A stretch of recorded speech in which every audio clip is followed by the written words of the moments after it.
నమస్తే, welcome to nationalist hub and NHTV. నేను Raghunandan. US based short seller Hindenburg research తన దుకాణం మూసేస్తోంది. ఎస్, మీరు విన్నది నిజమే. ఇప్పటివరకు కూడా హిండెన్బర్గ్ చాలా సందర్భాల్లో మనం విన్నాం హిండెన్బర్గ్ అనే మాటను, ఆ యొక్క రీసెర్చ్ సంస్థను. ముఖ్యంగా అదానికి సంబంధించిన కంపెనీల విషయంలో చాలా ట్యాంపర్ చేసిన సందర్భం 2013లో. సో చాలా ట్యాంపర్ చేయడం వల్ల ఇటు అదానీ కూడా తన ఆస్తుల్ని కోల్పోవాల్సి వచ్చింది. చాలా లక్షల్లో కోట్లల్లో కోల్పోవాల్సిన సందర్భం 2013 నుంచి మనం చూస్తూ ఉన్నాం. సో అటువంటి హిండెన్బర్గ్ ఈరోజు నిజంగానే దుకాణం మూసేస్తోంది. దానికి సంబంధించి ఫౌండర్ నేట్ ఆండర్సన్ మరి ఏమంటున్నారు, ఎందుకు మూసేస్తున్నారు అంటే, ఏమీ లేదు, సంపాదించుకున్నాను, నా దగ్గర ఐడియాస్ ఏం లేవు, కొత్తగా పైప్ లైన్లో ఎటువంటి ఐడియాస్ లేవు, కాబట్టి నేను ఇక్కడ బ్రేక్ తీసుకోవాలనుకుంటున్నాను, ఫ్యామిలీతో టైం స్పెండ్ చేయాలనుకుంటున్నాను, తక్కువ రిస్క్ ఉన్న ఇన్వెస్ట్మెంట్స్ చేసుకొని హ్యాపీగా బతకాలనుకుంటున్నాను అనే రీజన్స్ చెప్పాడు. ఎటువంటి బెదిరింపులు భయాందోళనలు ఏమీ లేవు అనేది ఆయన చెప్తున్నమాట. కొన్ని హెల్త్ ఇష్యూస్ ఉన్నాయంటే అవి కూడా లేవు అని చెప్తున్న మాట. నిజానికి ఈ నేట్ ఆండర్సన్ అనే వ్యక్తి తాను చేసిన దారుణాలు అన్ని కావు. అతనికి ఎన్నో నోటీసులు వచ్చాయి, దేశాలు నోటీసులు ఇచ్చిన సందర్భాలు ఉన్నాయి. మన భారత్ నుంచి సెబీ కూడా నోటీసులు సర్వ్ చేసింది. అండ్ అదానీ కంపెనీల విషయంలో కూడా చాలా పైకి కిందికి చేసిన సందర్భం ఆ కంపెనీలని కూడా. ఈ రకంగా ఉంది. అయితే ప్రస్తుతం డొనాల్డ్ ట్రంప్ అధ్యక్ష పీఠం ఎక్కుతున్న తరుణంలో ఇటువంటి నిర్ణయం దేనికి సంకేతం అనుకోవాలి? మరోవైపు మన దేశంలో కనుక చూసుకున్నట్లయితే రాహుల్ గాంధీ కూడా ఇలాంటి వాళ్ళను ఆకాశానికి ఎత్తుతూ ఉంటారు. హిండెన్బర్గ్ రీసెర్చ్ గురించి కావచ్చు, డీప్ స్టేట్ గురించి కావచ్చు, ఆకాశానికి ఎత్తుతూ మాట్లాడిన సందర్భాలు, వాళ్ళ సిద్ధాంతాలని ఫాలో అయిన సందర్భాలు మనం చూసాం. సో మరి ఇప్పుడు ఏమంటారు? మరి కావాలనే ఇలాంటి ప్రాపగాండా తీసుకొచ్చిన హిండెన్బర్గ్ సంస్థకి ఈరోజు మరి షట్టర్ డౌన్ అవుతున్న తరుణంలో ఇలాంటి వాళ్ళు ఎలాంటి సమాధానం చెప్తారు, ఏం ఎక్స్పెక్ట్ చేయొచ్చు వాళ్ళ దగ్గర? ఇవన్నీ మనం మాట్లాడదాం. మనతో పాటు అమర్నాథ్ సారంగుల గారు ఉన్నారు, బీజేపీ అధికార ప్రతినిధి. అమర్నాథ్ గారు నమస్తే అండి, వెల్కమ్ టు నేషనలిస్ట్ హబ్. నమస్తే రఘు గారు. అమర్నాథ్ గారు, సో హిండెన్బర్గ్ వాళ్ళ దుకాణం మూసేస్తోంది అంటే మరి నిజంగా మనం గత కొన్ని సంవత్సరాలుగా కనుక చూసినట్లయితే ఈ హిండెన్బర్గ్ రీసెర్చ్ చేసిన డ్యామేజ్ ముఖ్యంగా ఎలా పడిందని అర్థం చేసుకోవాలి. ఈరోజు ఈ షట్టర్ డౌన్కి గల కారణాలను కూడా ఎలా విశ్లేషించుకోవాలి మనం? మొదట మీకు అట్లాగే మా ప్రేక్షకులందరికీ నమస్కారం అండి. నమస్కారం. ఇప్పుడు హిండెన్బర్గ్ ఈ రూపంలో హిండెన్బర్గ్ అనే రీసెర్చ్ ఇన్స్టిట్యూట్ ఈ రోజు షట్ డౌన్ అవుతున్నది. బట్ ఇది పెద్ద ఆనందించాల్సిన విషయం ఏం కాదు. యాంటీ ఇండియా ఫోర్సెస్ అనేటివి ఎప్పటి నుంచో భారతదేశాన్ని కమ్ముకొని భారతదేశం చుట్టుపక్కలనే ఉంటూ భారతదేశం లోపలనే ఉన్న వాళ్లకు ఊతం అందిస్తూ అనేక సంవత్సరాల నుంచి దేశాన్ని ఇబ్బంది పెట్టే కార్యక్రమాలు ఎప్పటి నుంచో చేస్తూ ఉన్నారు వివిధ రూపాలలో. ఇప్పుడున్న రూపం ఏదైతే హిండెన్బర్గ్ అనే రూపం, ఇప్పుడు అంటే వెనకట రాక్షసులు గిట్ట ఒక రూపంలోంచి ఇంకో రూపం మారినట్టు ఈ హిండెన్బర్గ్ ఈ రూపంలో ఇప్పుడు ఇది అంతమైంది. కానీ ఇది ఇంకో రూపంలో రేపు దుకాణం స్టార్ట్ చేస్తారు వాళ్ళు. మీకు ఇప్పుడు ఓపెన్ సొసైటీ ఫౌండేషన్ ఏదైతే జార్జ్ సోరోస్ ఫండెడ్ ఆర్గనైజేషన్స్ లో ఇది ఒక ఆర్గనైజేషన్. దీని బదులు ఇంకో ఆర్గనైజేషన్ రూపంలో వస్తారు వాళ్ళు. వాళ్ళు ఏమి వదిలిపెట్టరు.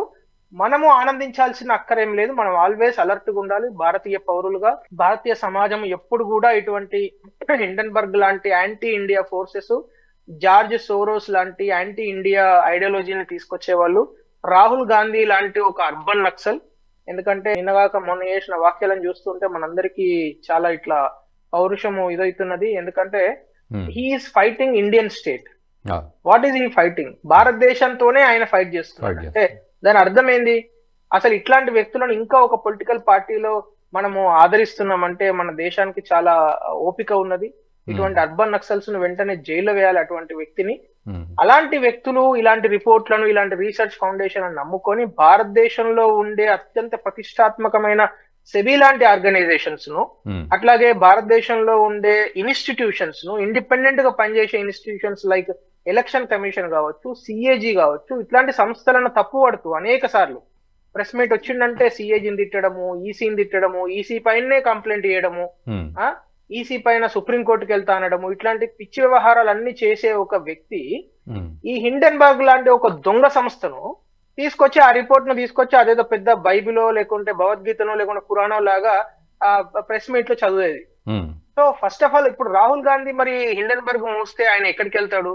మేబీ వియత్నాం కు అందు గురించి వెళ్ళిండా? కొత్త సంస్థ ఏమన్నా వాళ్ళు దుకాణం స్టార్ట్ చేస్తుర్రా ఆ వియత్నాం లో? నాకు తెలియట్లేదు. సో ఇది మనం భారతీయ సమాజం, భారతీయ పౌరులు మనం అర్థం చేసుకోవాల్సిన సారాంశం. మనం ఏం అర్థం చేసుకోవాల్సిందంటే ఇటువంటి దొంగ దుకాణాలు, దొంగ రీసెర్చ్ ఇన్స్టిట్యూషన్స్, ఇట్లాంటి ఒక దొంగ రీసెర్చ్ పేపర్లను తీసుకొచ్చి మన ముందు ప్రెస్ లో మాట్లాడితే మనం దానికి ఎక్కువ ప్రాముఖ్యత ఇవ్వవద్దు. మనం ఇగ్నోర్ చేసేసాలి, లైట్ తీసుకోవాలి. ఎందుకంటే ఇప్పుడు ఆ సంస్థకు ప్రామాణికత లేదు, అక్కడ చేసిన వ్యక్తులకు ప్రామాణికత లేదు, ఆ చెప్పిన విషయానికి ప్రామాణికత లేదు, ప్రెస్ కాన్ఫరెన్స్ పెట్టిన మనిషికి ప్రామాణికత లేదు. సో అలాంటప్పుడు మనము ఏమాత్రం అటువంటి విషయాలను ఇగ్నోర్ చేయాలనేది సారాంశము. హ్యావింగ్ సెడ్ దట్, ఇంకొక డైమెన్షన్ ఏంటంటే రఘు గారు, on the eve of Trump's take over, ఇప్పుడు 20వ తారీఖు ట్రంప్ ప్రెసిడెంట్ పీఠం పైన కూర్చోవడం అనేది జరగబోతున్నది కాబట్టి ఈ వారం రోజులలో చాలా మార్పులు జరుగుతున్నాయి అమెరికాలో. ఆ చాలా మార్పులలో భాగంగా ఇది ఒక చిన్న మార్పు.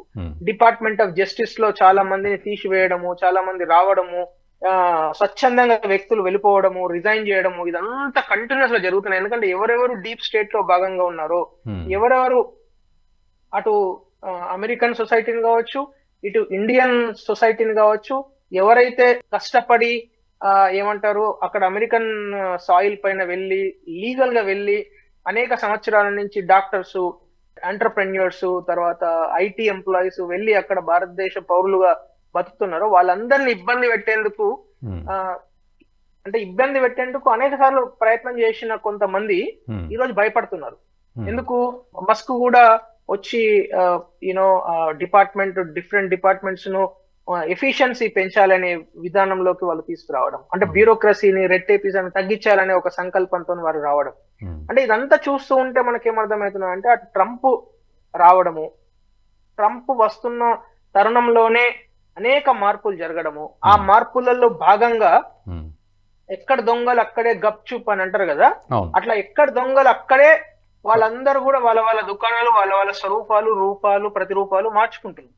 అయితే ఇప్పుడు నేను పర్సనల్ గా వెయిట్ చేసేది ఏంటంటే, మరి రాహుల్ గాంధీ కొత్తగా మరి ఆయన గడ్డను తీసివేసి వస్తాడా, లేకుంటే ఆయన కోట్ వేసుకొని వస్తాడా చూడాలి. ఇప్పుడు కొత్త దుకాణం ఏం చేస్తాడని ఇంకెవరు రిపోర్ట్ ఇస్తారు ఇప్పుడు ఆయనకు అనేది we have to wait. మీరు అన్నట్టు రాహుల్ గాంధీకి ఒక ఆధారం, గట్టి ఆధారం పోయినట్టే కదా హిండెన్బర్గ్ రీసెర్చ్ అనే ఆధారం. 100% అండి. ఇప్పుడు రాహుల్ గాంధీ గట్టి ఆధారం కాదు. రాహుల్ గాంధీ ఇప్పుడు ఏ పేపర్ పట్టుకొని వచ్చి మాట్లాడినా కూడా ప్రజలు నమ్మే పరిస్థితులు లేడు. ఎందుకంటే ప్రజలు అసహించుకుంటున్నారండి. ఇప్పుడు భారతదేశంలో ఉండే అత్యంత ప్రతిష్టాత్మకమైన ఇండిపెండెంట్ ఇన్స్టిట్యూషన్స్ ఇవి ఏవి? ఎలక్షన్ కమిషన్ అంటే రాజ్యాంగబద్ధ సంస్థలు అవి. అది ఏ ప్రభుత్వం ఏర్పాటు చేయదాన్ని, ఏ ప్రభుత్వం, అది బీజేపీ ప్రభుత్వం ఉండని, కాంగ్రెస్ ప్రభుత్వం ఉండని, ఇంకో ప్రభుత్వం ఉండని, ఎవరి ప్రభుత్వం ఉన్నా కూడా అది ఏర్పాటు చేసేది కాదు ఎలక్షన్ కమిషన్. అట్లాగే సిఏజీ అది ఏర్పాటు చేసేది కాదు. ఇవి రెండు రాజ్యాంగబద్ధ సంస్థలు. ఆ రాజ్యాంగబద్ధ సంస్థలు ఇచ్చిన రిపోర్ట్లను, వాళ్ళు చేసిన అబ్జర్వేషన్స్ నువ్వు కాదని వాళ్ళ మీదనే కంప్లైంట్ చేస్తా, వాళ్ళనే చులకనగా మాట్లాడడం, ప్రెస్ కాన్ఫరెన్స్ లో జోకులు వేయడము, ఇదంతా ఇది ఏ సంస్కృతి, ఎక్కడికి వెళ్తున్నది? ఇంకా అది దిగజారి నిన్నగాక మొన్న ఐఎమ్ ఫైటింగ్ ఇండియన్ స్టేట్ అంటున్నాడు. If he is fighting Indian state, why is he in India? He has to be outside of India. Simple, right? ఇప్పుడు మన దేశంలో, మన దేశ పౌరునిగా నువ్వు ఒక పార్టీని తిట్టొచ్చు, ఒక మనిషిని తిట్టొచ్చు, నీకు ఆ వాక్ స్వతంత్రం ఉంది, రాజ్యాంగం కల్పించింది. కానీ దేశాన్ని తిడతా అంటే, దేశాన్ని అసహించుకుంటా అంటే, దేశాన్ని నేను ఇష్టపడను, భారతదేశాన్ని ఇష్టపడను, భారతదేశం అంటే నాకు ఇష్టం లేదు అంటే దాని అర్థం ఏంది? అంటే నీకు ఈ దేశంలో బతికే అర్హత లేదు అని కామన్ మ్యాన్ గా నేను అర్థం చేసుకోవాలి కదా. ఈ భారతీయ సమాజానికి పదే పదే రాహుల్ గాంధీ చెప్పే విషయం ఏంటంటే, నేను ఈ దేశాన్ని ఇష్టపడను, ఈ దేశ బిడ్డలను ఇష్టపడను, ఈ దేశ పౌరులను ఇష్టపడను, ఈ దేశం అంటే నాకు అసహ్యం అనేది పదే పదే చెప్తున్నాడు ఆయన. అందు గురించి ప్రజలు అతన్ని తిరస్కరిస్తున్నారు. ఎక్కడికి వెళ్ళినా, మీరు హర్యానా చూసుకోండి, మహారాష్ట్ర చూసుకోండి, ఎక్కడికి వెళ్ళినా కూడా రాహుల్ గాంధీ మాకు వద్దు అని చెప్తున్నారు. కానీ అతన్ని మరి ఆ కాంగ్రెస్ పార్టీకి సంబంధించిన వ్యక్తులు కావచ్చు, వాళ్ళ నాయకులు, వాళ్ళ కార్యకర్తలు ఇంకా రాహుల్ గాంధీని ఎందుకు ఆ పార్టీలో ఉంచుకుంటున్నారో నాకు అర్థమైతలేదు. వెంటనే బహిష్కరించాలి ఆ వ్యక్తిని. సో ఇదంతా మీరు అర్థం చేసుకుంటే, ఇంకొక చిన్న పాయింట్ చెప్తాను. ఇప్పుడు ఇందాక మీరు మాట్లాడుతూ ఓపెనింగ్ స్టేట్మెంట్స్ లో అదాని గురించి మాట్లాడారు. ఒక అదాని అనే కాదు, అనేక సంస్థల పైన ఈ రీసెర్చ్ ఇన్స్టిట్యూట్ అనే పేరు మీద, రీసెర్చ్ అనే పేరు మీద చాలా దుమ్మెత్తిపోయడం. అంటే ఇప్పుడు కొన్నిసార్లు ఏమైతాయంటే, మీరు రీసెర్చ్ చేయడానికి కొన్ని ప్రామాణికతలు ఉంటాయి. అంటే ఫర్ ఎగ్జాంపుల్, ఇప్పుడు ఆ సంస్థ ఎక్కడ ఉన్నది, ఆ సంస్థ ఎలాంటి రీసెర్చ్ చేస్తున్నది, ఎంపిరికల్ రీసెర్చ్ చేస్తున్నదా, పర్సెప్షనల్ రీసెర్చ్ చేస్తున్నదా, బిహేవియరల్ రీసెర్చ్ చేస్తున్నదా, లేకుంటే ప్రజల దగ్గరికి వెళ్ళి, ఏ ప్రజల దగ్గరికి వెళ్ళి మీరు ఇన్పుట్ తీసుకుంటున్నారు? ఇప్పుడు మన ఐఎంఆర్బి అని ఒక సంస్థ ఉన్నది, ఎన్ఎస్ఎస్ఓ అని ఒక ఆర్గనైజేషన్ ఉంది. దాని సంస్థ ఇక్కడ ఉన్నది, వాళ్ళ ఆఫీస్ ఏంది. మీరు హిండెన్బర్గ్ వెబ్సైట్ లో వాళ్ళ ఆఫీస్ అడ్రస్ ఉండదు. ఆ హిండెన్బర్గ్ యొక్క బోర్డ్ ఆఫ్ డైరెక్టర్స్ ఎవరో ఉండరు.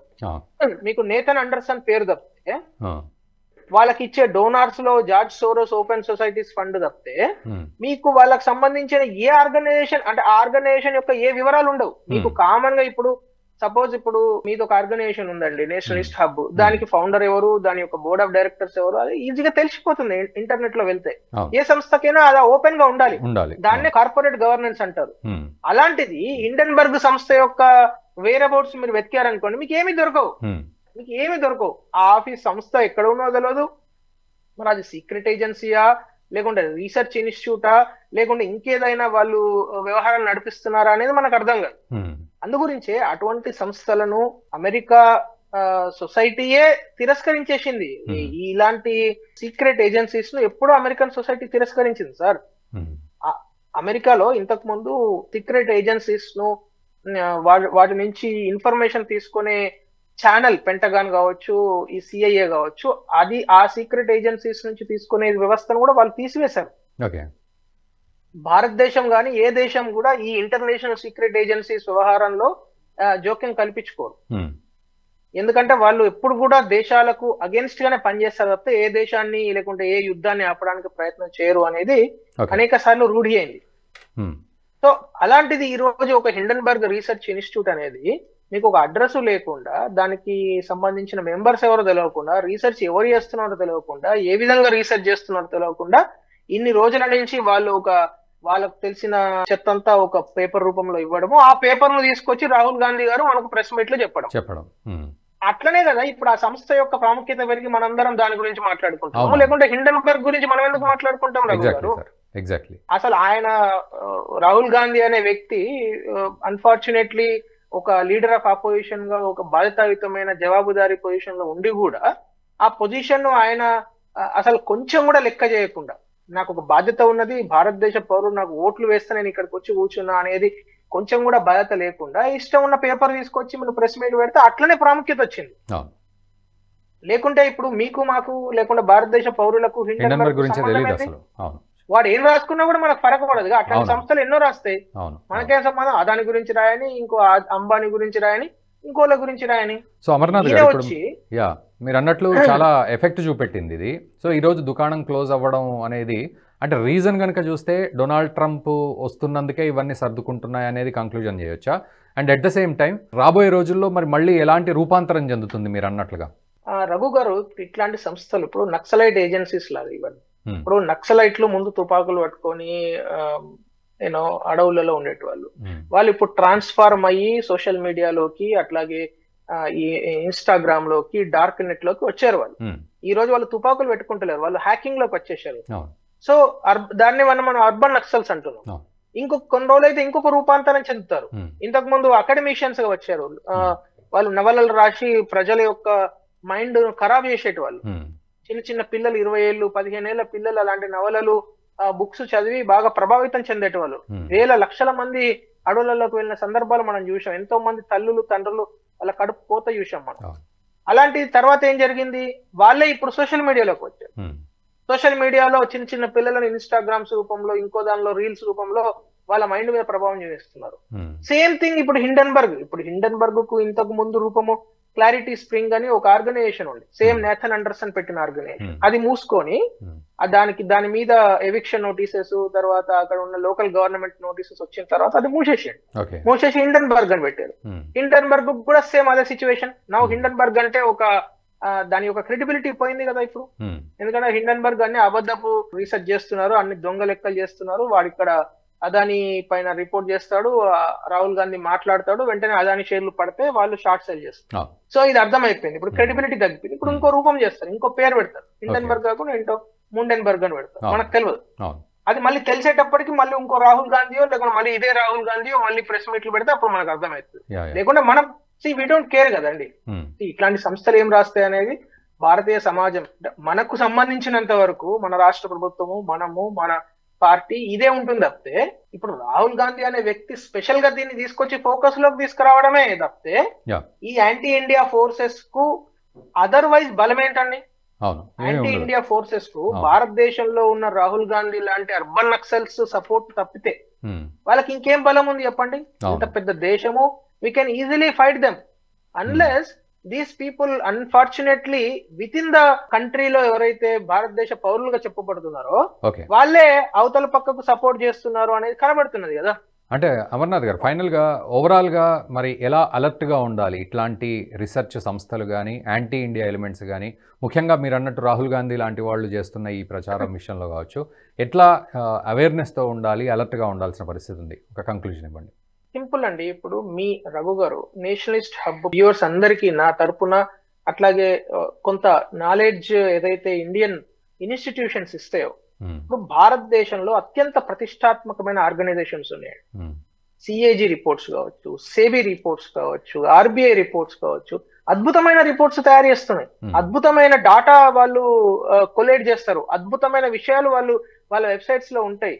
ఎవరైనా మేధావులు కావచ్చు, రీసెర్చ్ స్కాలర్స్ కావచ్చు, చదువుకునే వాళ్ళు కావచ్చు, ఏదైనా రిపోర్ట్ కావాలన్నా, ఏదైనా డాటా కావాలన్నా ఆర్గనైజేషన్స్ ఆ వెబ్సైట్స్ లో అద్భుతమైన డేటా అవైలబుల్ ఉంది. అవన్నీ వదిలిపెట్టి ఇట్లాంటి చెత్త ఇంటర్నేషనల్ ఎందుకు పనికిరాని సంస్థలు ఒక వాళ్ళ కనీసం వాళ్ళ అడ్రస్ ఏందో చెప్పుకోలేని దౌర్భాగ్యమైన పరిస్థితులలో ఉన్న ఒక సంస్థ, అటువంటి సంస్థ యొక్క పేపర్లు వాళ్ళు చెప్పే నాలెడ్జ్ మనకెందుకు సార్? అదంతా అబద్ధమని తెలుస్తున్నాయి. అన్ఫార్చునేట్లీ రాహుల్ గాంధీ గారికి మరి ఆయనకి ఎందుకు నచ్చిందో, ఆయన ఎందుకు యాంటీ ఇండియా ఫోర్సెస్ తో ఆయన ఉంటున్నాడో మనకు అర్థమైతలేదు కానీ, ఆయన పిచ్చికి అభినందనలు కానీ, మనలాంటి వాళ్ళు, భారతదేశాన్ని ఇష్టపడే వాళ్ళు, భారతీయ పౌరులు ఏదైనా ఒక రీసెర్చ్ అంటే సారాంశం ఏంటంటే, మీరు ఇందాక అన్నట్టు చాలా క్లియర్ గా మనం ఇటువంటి ఇంటర్నేషనల్ దొంగ సంస్థల యొక్క రిపోర్ట్స్ ను కావచ్చు, వాళ్ళు చెప్పే మాటలను మనం నమ్మొద్దు. క్లియర్. మనం ఏదైనా తెలుసుకోవాలంటే, ఇప్పుడు సహారా కుంభకోణం జరిగింది. ఎవరు బయట పెట్టారు సార్? సేబీ అనే సంస్థ బయట పెట్టింది. 20 మంది ఎంప్లాయీస్, సహారాలో 1,80,000 మంది ఎంప్లాయీస్ ఉన్న ఒక సంస్థ యొక్క మొత్తం చిట్టాను నగ్నంగా బయట పెట్టారు. దానిలో ఉన్న 28 లక్షల నుంచి 30 లక్షల మంది ఖాతాదారులకు వాళ్ళు న్యాయం చేయగలిగారు. చేశారా లేదా? ఎంత పెద్ద మ్యాసివ్ స్కేల్ సార్. 30 లక్షల మంది అంటే ఏం కామెడీయా సార్? 30 లక్షల మంది ఖాతాదారులను బుక్కులలో అడ్రస్లు వెతికి వాళ్ళందరికీ న్యాయం చేయగలిగే ఒక సంస్థ మన భారతదేశ సంస్థ. దాన్ని ప్రపంచ సంస్థల మధ్యలో చాలా గొప్పగా చూసే సంస్థ మన భారతదేశంలో ఉండడం మన అదృష్టం. ఈ రోజు మన సెక్యూరిటీ స్కామ్ లో భారతదేశంలో ఎన్ని స్కాములు జరిగాయి, ఫారిన్ సాయిల్స్ లో అమెరికా లాంటి దేశాలలో ఎన్ని స్కాములు జరిగినాయి మీరు చెక్ చేయండి. We have not found any cases. నేననే పాయింట్ ఏంటంటే, భారతదేశంలో అత్యంత ప్రతిష్టాత్మకమైన అతి గొప్ప సంస్థలు ఉన్నాయి ఇక్కడ. ఆర్బీఐ, మన సేబీ, సిఏజీ, ఇవన్నీ రిపోర్ట్స్ ఎప్పటికప్పుడు పబ్లిష్ చేస్తే అవి చదువుకుంటే చాలా గొప్ప నాలెడ్జ్ వస్తుంది. ప్రతి రాష్ట్రం యొక్క ఆర్థిక స్థితి తెలుస్తుంది, ప్రతి రియాలిటీ తెలుస్తుంది. మీకు అక్కడ ఏదైనా సమస్య వచ్చింది అనుకోండి, మీరు విజిల్ బ్లోవర్స్ యాక్ట్ ఉన్నాయి భారతదేశంలో, విజిల్ బ్లోయింగ్ యాక్ట్ ఉంది. మీరు ఏదైనా చెప్తే పలానా సంస్థలో పలానా తప్పు జరుగుతున్నదని చెప్తే వెంటనే సెబీ రెస్పాండ్ అవుతున్నది. అట్లా ప్రతి చోట రెస్పాండ్ అవుతున్నది. రెస్పాండ్ అయింది కాబట్టి ఇవన్నీ దొంగ పనులు చేయకుండా చాలా మంది అలర్ట్ గా ఉన్నారు. సో మనం దాన్ని ఉపయోగించుకొని ఆ విధంగా మనకి ఎక్కడైనా డౌట్ వస్తే మనం చేయాలి తప్పితే, మనం రాహుల్ గాంధీ చెప్పిండనో, లేకుంటే అదేదో ఆయన కేసీ వేణుగోపాల్ చెప్పిండనో, లేకుంటే హిండెన్బర్గ్ రాసిందనో మనం నమ్మొద్దు అంతే. Right sir, thank you very much Amarnath గారు. సో ఈ విషయంపై పూర్తి క్లారిటీ ఇచ్చారు. సో అది పరిస్థితి. మొత్తానికి హిండెన్బర్గ్ దుకాణం అయితే మూసుకున్నప్పటికీ కూడా రీసెర్చ్ సంస్థ, దానికి రకరకాల కారణాలు తాను నేట్ ఆండర్సన్ చెప్తున్నప్పటికీ కూడా, బట్ ఇంటర్నల్గా రకరకాల రీజన్స్ ఉన్నాయి. At the same time anti India ఎలిమెంట్గా హిండెన్బర్గ్ రీసెర్చ్ మనందరికీ మొదటి నుంచి కూడా తెలిసిన విషయమే. అదానీని ఏ రకంగా తన కంపెనీలని ఎలా షార్ట్ సెల్లర్ రూపంలో వచ్చి ఎలా నష్టపరిచిందో మనం అందరం చూసాం. అండ్ ఇప్పుడు అమర్నాథ్ గారు అన్నట్లుగా కూడా రాహుల్ గాంధీ లాంటి వ్యక్తి తన స్పీచెస్లో కానీ, అంటే ప్రసంగాల్లో కానీ, లేకపోతే ఇతరత్ర ప్రెస్ మీట్లలో కానీ తనకున్న డేటాను కనుక ఒక్కసారి మనం పరిశీలిస్తే, ఆ డేటా ఎక్కడి నుంచి వస్తుంది అని కనుక ఆరాధిస్తే, ఇలాంటి సంస్థలు డీప్ స్టేట్ లాంటి వాటి నుంచే వస్తుంది అనేది చెప్పకనే అర్థమవుతుంది, కొంత ఆలోచనతోటి, కొంత రీసెర్చ్ తోటి. సో అలాంటి సందర్భాలు భారత్లో సృష్టించే ప్రయత్నాలు జరుగుతున్నాయి. సో హిండెన్బర్గ్ రీసెర్చ్ మూసివేసినప్పటికీ మరి రాహుల్ గాంధీ నోటికి తాళం పడుతుందా లేదా, అబద్ధపు ప్రచారం ఏదైనా ఉంటే వాటికి తాళం పడుతుందా లేదా అనేది మాత్రం వేచి చూడాలి మనం. అండ్ అమర్నాథ్ గారు అన్నట్లు హిండన్బర్గ్ ఈరోజు మూసుకుపోయినా రూపాంతరం చెంది వేరే రూపంలో మళ్ళీ యాంటీ ఇండియా ఎలిమెంట్గా వచ్చినా ఆశ్చర్యపోనవసరం లేదు, వస్తుందని అంటున్నారు. వీటన్నింటితో జాగ్రత్తగా ఉండాల్సిన పరిస్థితి. ముఖ్యంగా మన దేశీయ సంస్థలు ఏవైతే ఉన్నాయో, రాజ్యాంగబద్ధ సంస్థలు, వాటి నుంచి వచ్చే ఇన్ఫర్మేషన్స్ని మనం తీసుకొని ఏవైనా తప్పులు అట్లాంటివి ఉంటే వాటిని మనం ఎంక్వైరీ చేసుకోవడమే కానీ ఇలాంటి యాంటీ ఇండియన్ ఎలిమెంట్స్ తోటి మనం ఇన్ఫర్మేషన్ తీసుకుంటే ఇలాంటి పరిస్థితే ఉంటుంది. బట్ ఏదేమైనా హిండన్బర్గ్ దుకాణం మూసేయడం అనేది ఒక మంచి పరిణామం అనే చెప్పాలి. మీరు కూడా ఏమంటారు దీనికి సంబంధించి కామెంట్ చేయండి. వీడియోని మీ మిత్రులకు కూడా షేర్ చేయండి. Thank you very much. ఈ వీడియో మీకు నచ్చినట్టయితే లైక్ చేయండి, 10 మందికి షేర్ చేయండి. అలాగే కామెంట్ల రూపంలో మీ అభిప్రాయాలను మాతో పంచుకోండి. Nationalist hub group of channels ను సబ్స్క్రైబ్ చేసుకుని తెలుగునాట జాతీయవాద జర్నలిజాన్ని ప్రోత్సహించండి. ఈ వీడియో కింద ఉన్న బెల్ ఐకాన్ పై క్లిక్ చేయడం మర్చిపోవద్దు.